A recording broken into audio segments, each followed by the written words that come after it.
سیدھا راستہ انبیاء کا ہے، صالحین کا ہے، صدیقین کا ہے، اور ان کا ساتھ کیا ہی اچھا ساتھ ہے۔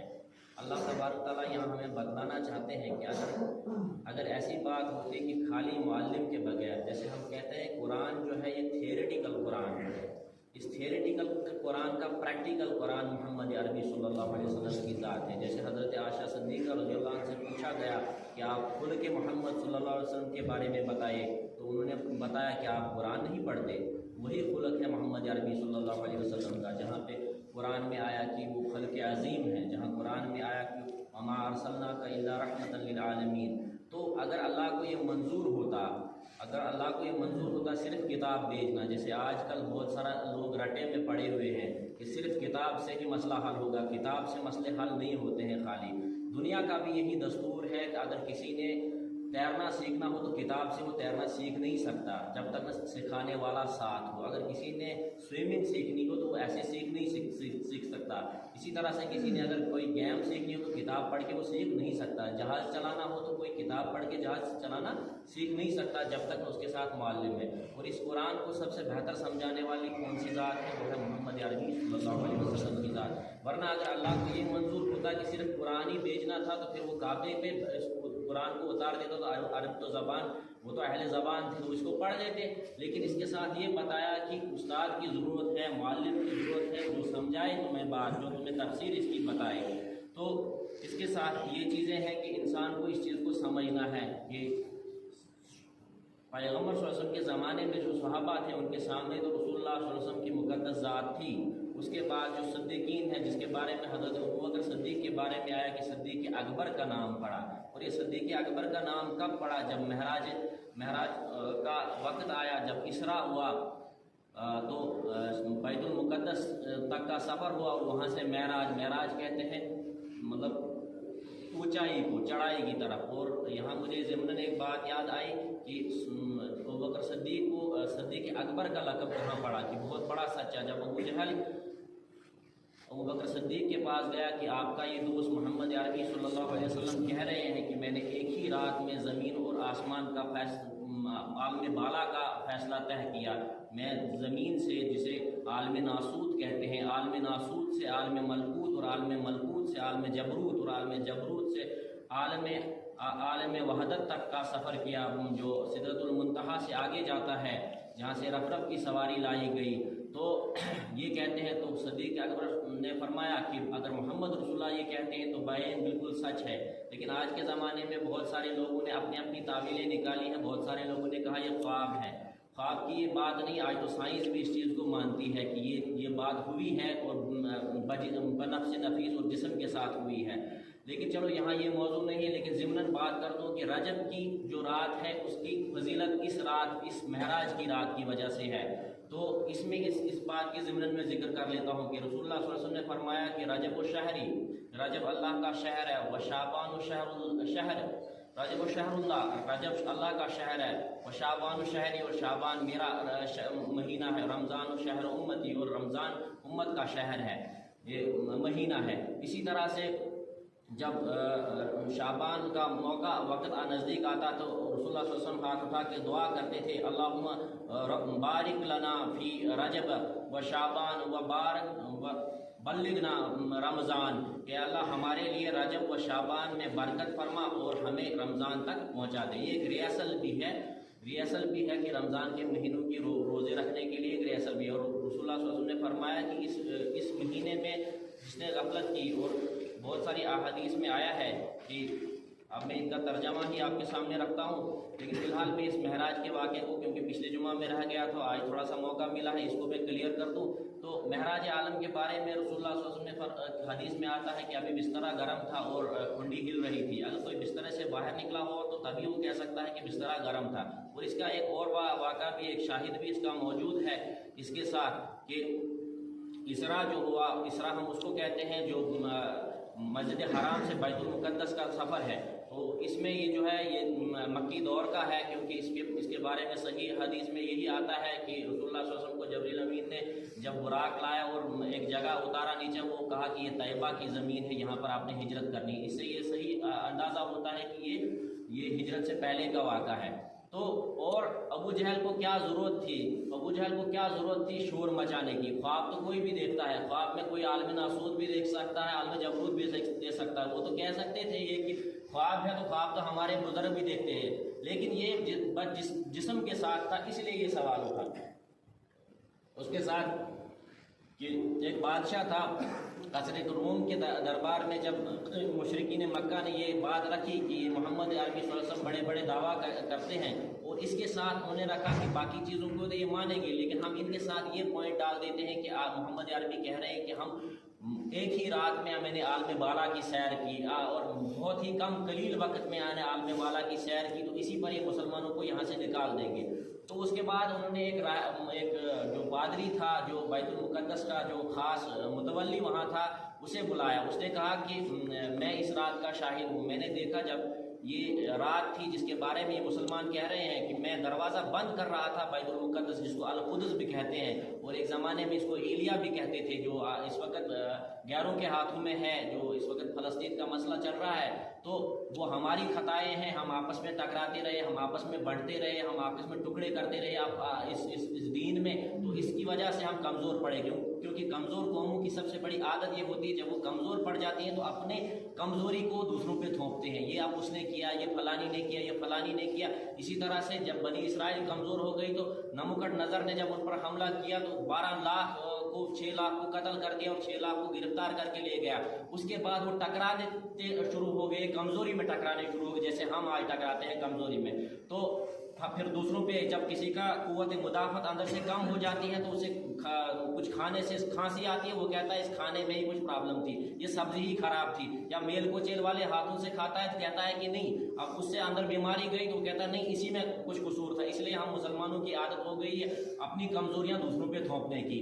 تو یہ حال ہوا۔ تو قرآن میں اللہ نے ان کو نہیں کہا، نہ امریکہ کو کہا، نہ کسی اور کو کہا، ان قوموں کو نہ نموکڈ نظر کو کہا، نہ ٹائٹس رومی کو کہا کہ تو نے 1,20,000 یہودیوں کو قتل کر دیا، اور نہ نموکڈ نظر سے یہ کہا کہ تو نے یہ جو بیت المقدس جو تھا پہلے جسے کہتے ہیں جو بنایا ہوا تھا، جس کی مسجد جو بنائی تھی، جو حضرت سلیمان علیہ السلام نے بنائی، اس کو ڈھا جب دیا نموکڈ نظر نے، تو اللہ نے بنی اسرائیل کو، قرآن پڑھ کے دیکھیں، بنی اسرائیل کو ڈانٹا، یہاں کہا ضربت علیکم الذلۃ والمسکنۃ وباء غضب من اللہ، تم پر ذلت آئی، مسکنت آئی اپنی غفلتوں کی وجہ سے، اپنی کمزوریوں کی وجہ سے، اپنے آپس میں پھوٹ کی وجہ سے۔ اور حسد کے بارے میں کہا رسول اللہ صلی اللہ علیہ وسلم نے کہ پچھلی قومیں جب حسد میں آپس میں پڑ گئی، کینے میں آپس میں پڑ گئی، ایک دوسرے کے خلاف ہو گئی، میں اس گروپ سے نہیں میں اس گروپ سے ہوں، تو وہ قومیں تباہ ہو گئی۔ اور لفظ یہ آ گیا کہ مونڈنے کا، رسول اللہ صلی اللہ علیہ وسلم مونڈنے سے یہ مراد نہیں کہ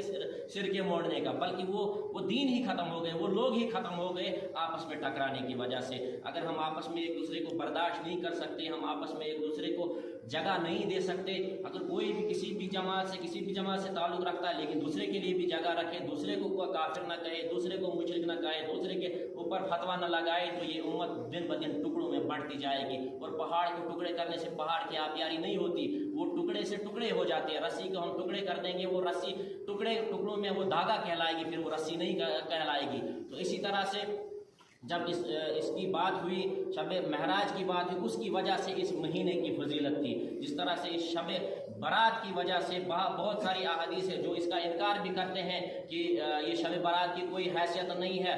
وہ جو اپنے آپ کو کہتے ہیں، میں کسی کی مخالفت نہیں کرتا، لیکن جو اپنے آپ کو دوسروں کو کوئی جگہ نہیں دیتے ہیں، فروعی مسائل میں ایک دوسرے سے ٹکراتے ہیں، یہ باتیں کہنی اس لیے ضروری ہے کیونکہ آج ہمارا حال بہت بد سے بدتر ہو رہا ہے، یہاں پہ یکجہتی کی ضرورت ہے۔ حضرت علامہ اقبال علیہ الرحمہ کے بارے میں تو بہت سارے لوگ کہتے ہیں کہ ہم اقبال شناس ہیں، ہم اقبال کو جانتے ہیں، لیکن علامہ اقبال کے دکھ کو نہیں جانتے تھے۔ وہ علامہ اقبال کے سامنے سب سے بڑا دکھ تھا کہ امت بٹ رہی ہے، دن بدن ٹوٹوں میں ہوتی جا رہی ہے، نئے نئے فرقے بن رہے ہیں، اور تبھی جا کے علامہ اقبال نے فرمایا کہ ایک ہو مسلم حرم کی پاسبانی کے لیے، نیل کے ساحل سے لے کے تاب خاکی کاشگر تک یہ ایک ہو جائیں مسلمان اس حرم کی پاسبانی کے لیے۔ لیکن ہمیں اپنی انا نے مارا کہ مجھے کوئی بات اگر کسی نے سچ بھی کہی، لیکن میری انا ہے کہ میں اس پہ ٹکا ہوں، میں کیوں بات یہ سنوں۔ تو وہ لوگ جو اس رات کی بھی مخالفت کرتے ہیں، ہمیں کسی سے کوئی بیر نہیں ہے، جس کو نہیں ہے نصیب میں وہ نہ کرے، ہمیں اس سے کچھ نہیں ہے کہ، لیکن رسول اللہ صلی اللہ علیہ وسلم نے فرمایا، اور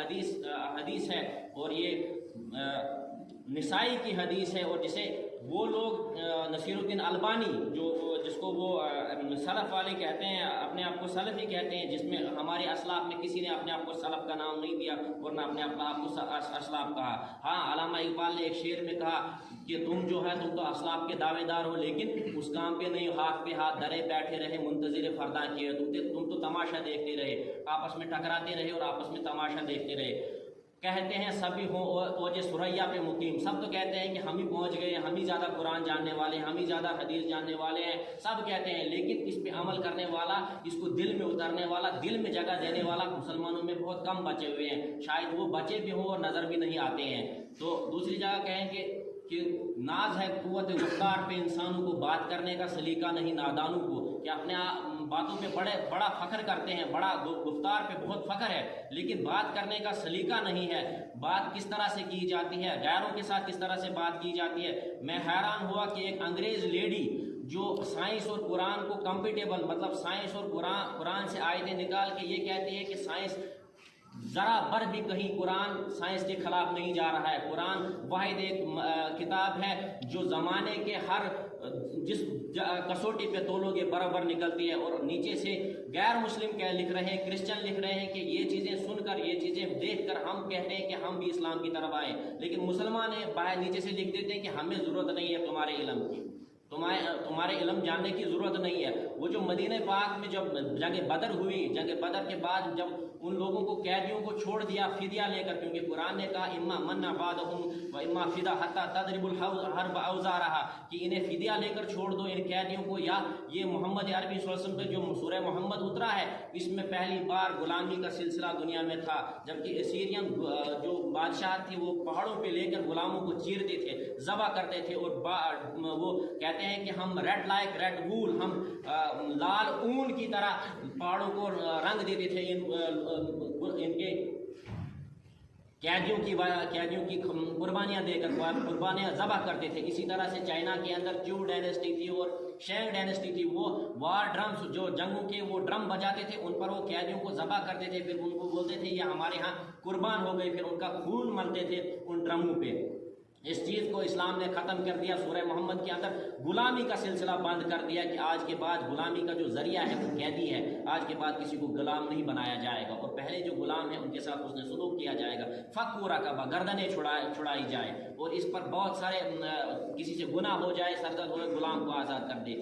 تو اسی وجہ سے ہمارا شمل جو ہے جرمن کی بہت ساری بڑی وہ مورخ ہے، اس نے کہا کہ اسلام نے ابتدا سے ہی غلامی کو ختم کرنے کا سلسلہ شروع کر دیا، لیکن اس میں ایک بہت بڑی وجہ بھی تھی کہ سوسائٹی جو تھی ڈیپینڈ تھی غلاموں کے اوپر تھی، تو کیونکہ مارکیٹ میں بھی غلام تھا، گھر میں بھی غلام تھا، اس لیے سڈن ڈائریکٹیو جس کو کہتے ہیں دستی قرآن نے اس کو ختم کرنے کا نہیں کیا، بلکہ ایک گریجول پروسیس آہستہ آہستہ سے اس کو لوگوں میں اس کی نفسیات چینج کر دی، اور قرآن نے لفظ بھی بدلے، پہلے غلاموں کے لیے لفظ استعمال ہوتا تھا عامہ اور عبد کا، لیکن قرآن نے نفسیات بدل دی کہ ان کو اپنا جیسا یہ انسان سمجھے، انہوں نے فتح اور فتح کا لفظ استعمال، لڑکا اور لڑکی کا لفظ استعمال کیا گیا قرآن میں، اسی لیے تاکہ یہ غلاموں کو بھی اپنا جیسا انسان سمجھے۔ اور رسول اللہ صلی اللہ علیہ وسلم نے دنیا سے جس وقت رخصت ہوئے، دو چیزوں کے بارے میں رسول اللہ صلی اللہ علیہ وسلم نے فرمایا، دو ہی نصیحتیں کی، الصلاۃ وما ملکت ایمانکم، میری امت نماز نہ چھوڑے، اور ہم سب نماز چھوڑ گئے ہیں، آج ہمیں نمازوں سے کوئی سروکار رہا نہیں ہے۔ اور دوسرا کیا کہا، وما ملکت ایمانکم، تمہارے جو نوکر ہیں، تمہارے گھر میں جو غلام ہیں، ان کے ساتھ حسن سلوک کرنا، ان کے ساتھ زیادتیاں نہیں کرنا۔ اور نماز کے بارے میں سب سے بات کہا کہ الصلاۃ عماد الدین، نماز جو ہے مطلب ستون ہے جیسے یہ مسجد کسی ستون پہ کھڑی، اسی طرح سے دین اس پہ کھڑا ہوا ہے۔ اور دوسری جگہ فرمایا کہ لا دین لمن لا صلاۃ لہ، اس کا دین میں کوئی حصہ نہیں۔ یہ اجتماع، یہ جمع ہونے کا مقصد یہ ہے، بعض لوگ کہتے ہیں کہ رسول اللہ صلی اللہ علیہ وسلم نے اجتماعی طور پہ یہ شب نہیں کیا، لیکن مصلحتاً ہم دیکھتے ہیں کہ گھر میں لوگ بیٹھ جاتے ہیں، میں ابھی دیکھ رہا تھا گھر میں لوگ بیٹھ جاتے ہیں، کوئی شب کے لیے نہیں بیٹھے گا، یا تو موبائل دیکھنے بیٹھے گا یا ٹی وی دیکھنے بیٹھے گا، لیکن اسی بہانے ایک اجتماع ہو جاتا ہے، اپنے تزکیہ نفس بھی ہو جاتا ہے، تصفیہ قلب بھی ہو جاتا ہے۔ تزکیہ نفس اس کو کہتے ہیں کہ اپنے آپ سے بالا تر ہونا، دن بدن اپنے آپ کو حقیر جان کر، سیلف ڈپریسیشن جسے کہتے ہیں، اپنے آپ کو حقیر جاننا، دوسرے کو زیادہ بہتر جاننا، اور اپنے آپ کی صفائی کرنا، اپنے کینے کو دور کر دینا۔ تو اسی کے ساتھ یہ بات آئی کہ معراج کی جو رات تھی اس کی وجہ سے رجب کی عظمت بیان کی گئی کہ اس میں یہ جو کہا گیا ہے کہ یہ نہیں، یہ رویا تھا کہ رسول اللہ صلی اللہ علیہ وسلم نے خواب دیکھا، یہ بڑی لوگوں کی گمراہی ہے۔ آئنسٹائن نے جب 1920 میں تھیوری دی، جو جس کے شواہد قرآن میں بھی ملتے ہیں، تھیوری آف ریلیٹیوٹی، تھیوری جو نظریہ اضافت کا تصور تھا، وہ لوگوں بچوں میں شوق پیدا کیجیے علم کا، کیونکہ ہم سب سے پیچھے علم میں رہ گئے ہیں۔ جس قوم کے پاس علم نہیں ہوتا وہ حربی طاقتیں نہیں بنا سکتی ہے۔ غیروں کے پاس علم آیا، انہوں نے سائنسی علم میں آگے چلے گئے، وہ دوسرے فلسفے کے علم میں آگے چلے گئے، حکمت کے علم میں آگے چلے گئے۔ ان کے پاس آج جنگی طاقتیں بھی ہم سے زیادہ ہیں، اب ہم سر اٹھانے کے لائق نہیں ہیں، ہم آپس میں الجھتے رہے۔ تو علم سے یہ چیزیں آگے بڑھتی ہیں۔ پچھلے 400 یا 500 سال سے ہم نے فلسفہ بھی ترک کر دیا، ہم نے باقی سائنس بھی ترک کر دی، باقی چیزیں بھی ترک کی، وہ آگے نکل گئی، کیونکہ ہمارے ساتھ ایسا تو کوئی نہیں۔ اللہ نے دنیا کو چلانا ہے۔ وہ قرآن میں اللہ تعالیٰ فرماتے ہیں کہ تلک الایام نداولها بین الناس، انسانوں میں ہم بدلتے رہتے ہیں ماحول، کوئی ایسا نہیں رہتا، کبھی کسی ایک کے پاس دوڑ رہتی ہے تو کبھی کسی دوسرے کے پاس۔ لیکن امت مسلمہ کا جو جو زوال ہے، اس زوال کی سب سے بڑی وجہ ہے آپسی تفریق، کیونکہ حضرت علامہ اقبال رحمہ نے فرمایا کہ میرے نزدیک، اور ان کے بعد ان کے جیسا مفکر کوئی نہیں اٹھا، کہا میرے نزدیک 2 چیزیں ہیں جو امت کو تباہ کرنے جا رہی ہیں۔ ایک یہ کہ ٹیریٹوریل اسٹیٹ، جسے بارڈر ریاست کہتے ہیں، جس کی وجہ سے روہنگیا آج مارے جا رہے ہیں، اور ہمارے لوگ جگہ جگہ مارے جا رہے ہیں، اور آپس میں ہم آج بھی ٹکرائے، ہم آج بھی دست و گریباں آپس میں ہیں، لوگ چھوٹے چھوٹے مسائل کے اوپر ہم ایک خدا کو ماننے والے، ایک رسول کو ماننے، فروعی اختلاف ہوتے ہیں، چھوٹے چھوٹے اختلاف، ان سے کیا ہوتا ہے؟ فروعی اختلاف کو جھگڑا بنانے کی ضرورت نہیں ہے، جھگڑا بنا کر ہم نے تباہ کر دیا کہ سلوار اوپر باندھی ہے، نیچے باندھی ہے، رفع دین کرنا ہے یا نہیں، جس کے ہاتھ ہوتے نہیں اس کی نماز نہیں ہوتی، وہ تو رفع دین نہیں کرتا ہے۔ اور ہمارے سامنے یہ مثال ہے کہ وہ لوگ کیسے تھے، ان کے ذہن میں فتنہ نہیں تھا جو اولیاء کرام یہاں آئے۔ صالحین کے بارے میں جو قرآن پاک نے کہا کہ ان کے راستے پہ چلو، جب حضرت بلبل شاہ کشمیری رحمۃ اللہ علیہ، حضرت عبد الرحمن بلبل شاہ کشمیری پہلے مسلمان کشمیر میں آئے، آج جائے دیکھے کوئی چھوٹے سے کسی غیر مسلم کو دعوت دے کے جائے، دے دعوت، کسی نے دی تھی وہاں ڈوڈا میں دعوت، تو اس نے کہا پہلے یہ جو تم ٹرانسفارمر لگاتے ہو، 100 kV کا ٹرانسفارمر لگاتے ہو، اس کو پہلے بجلی جو حرام کی کھاتے ہو اس کو کام کرو، پھر مجھے دعوت دینے آئے، کیونکہ کردار ہمارے پاس نہیں، گفتار ہمارے پاس بہت ہے، کردار کا غازی بن نہ سکا، گفتار کے غازی ہم سب بنے ہوئے ہیں۔ تو ان اجتماعوں کا مطلب یہ ہوتا ہے کہ کوئی بات کسی تک پہنچ جائے تو اس کو ہم دعوت دیں گے۔ لیکن وہ عبد الرحمن بلبل شاہ کشمیری جس سے رنچن شاہ پورے بادشاہ کے ساتھ مسلمان ہو جاتا، کیا ان میں تو کوئی چیز تھی نا جو لوگوں کو اپنی طرف کھینچتی تھی؟